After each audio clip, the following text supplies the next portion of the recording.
Grouches, this is the first of a season, hopefully a long running season of audio story times with Keeper. So I'm going to start tonight by reading you a piece called The Hecklers, Grouches of the World Unite, which I dropped earlier on in the week. Had a really good response actually. If you're looking for music, then I would suggest Kermit the Frog, Rainbow Connection, or Run DMC's Run's House. Okay, so without further ado, the Hecklers. Statler and Waldorf. Remember those guys? The two wonderful whinging Winnies who shared a VIP box at each of the Muppets performances. I love those guys. Such a brace of grumpy old men, concealing their reported sexual dysfunction issues by diverting the spotlight away from themselves and into the path of whatever woefully inept performances took part on centre stage. "That was rubbish," would be their retort, and their words cut through many a Muppet, eviscerating their dreams just for the purpose of their own sick amusement. I always had a soft fleshy point for these grumbling grouches, as whilst Oscar was spurting his noxious bile from the confines of a recently pissed-in trash can in Sesame Street, these two were suited and booted, and the first to walk the red carpet each night. They had an opinion on absolutely everything. Even Uncle Travelling Mac's postcards to the Fraggles came care of Statler and Waldorf, so they steamed open the mail each time and ridiculed the hapless marionette for his globe-trotting exploits. More bitter than a sack of angry lemons, they became legends in our living rooms, endearing themselves to us with every acidic quip. But for all their popularity, they were little more than a couple of miserly old farts who probably smelt like sanitary pads and mothballs. Who were they to apply slander to the pigs in space, or dishearten an animal by comparing his drumming prowess to a load of clattering trashkin lids? They even hurt the Swedish chef's feelings as they hollered "chicken fucker" while he prepared his dish, or that's at least how it sounded across the auditorium. As for our beloved Beaker, well, they just delighted in flummoxing the little fella whilst Dr. Bunsen frantically attempted to hold his spectacles on without a nose for them to rest upon.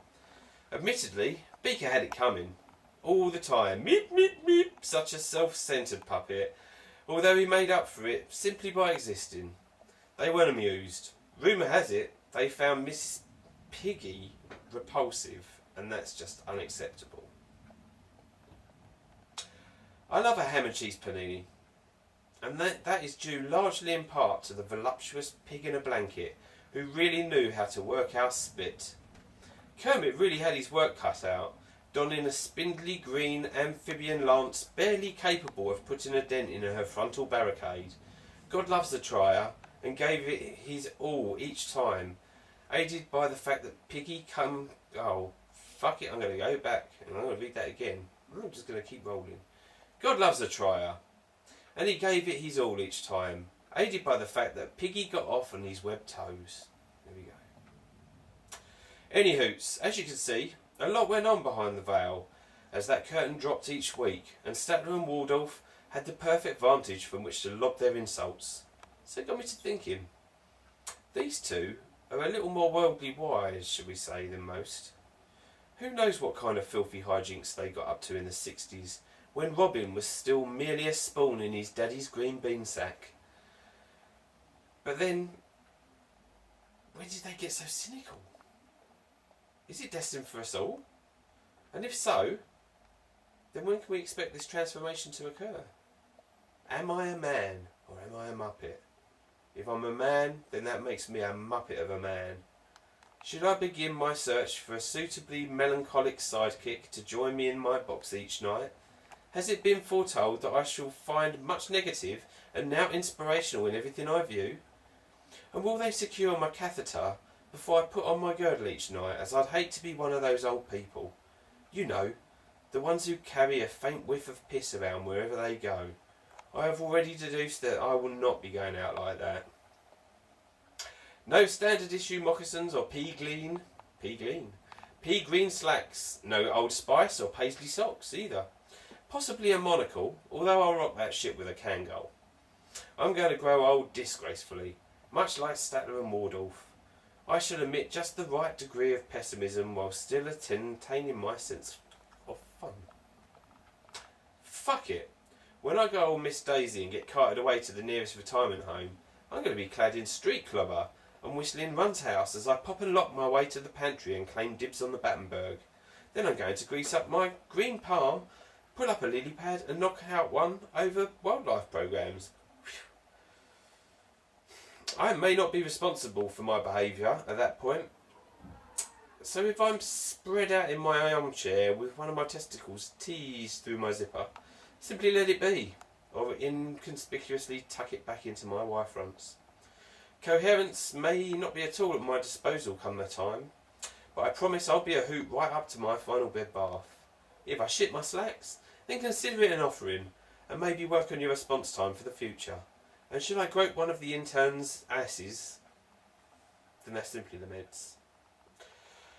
I reserve the right to be a little cranky from time to time. After all, since the cataracts played up, I've had a pretty disastrous turn of fortunes. My cat, named Alan, finally went to the big litter tray in the sky.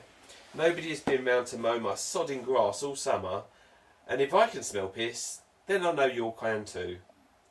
But just like the incorrigible Statler and Waldorf, I intend on living the life of Riley and going out in style. Therefore, you can stick your foot spars and heated wheat bags. I'm going to sit here in my own urine and scream out, "That was rubbish!"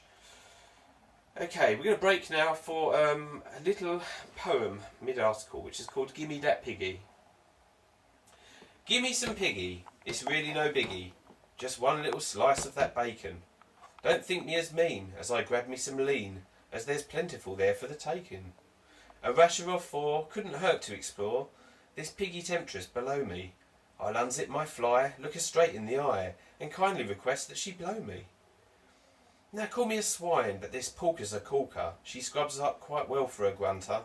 Hoofed mammal or not, there's some rind in that hind, and no man or frog shall put us under. Take a look at that rack, puts a pleat in one's slacks, and if your chain rattles then yank it. Duplicitous bore, so what if she's whore? I'd still have this pig in my blanket. Now it is around that time that the crook begins to appear from the side of the curtain, and drags me off mid-flow. I'm determined to avoid such a fate, as I'm wise to the tricks. I can hear heckling from the box above, and this actually gives me a degree of comfort. Should they not like what I say, then they can feel free to ostracise me all they want, but if they cut through my pelt, I'll still bleed Muppet blood after all. It's time to get sin started. Finn.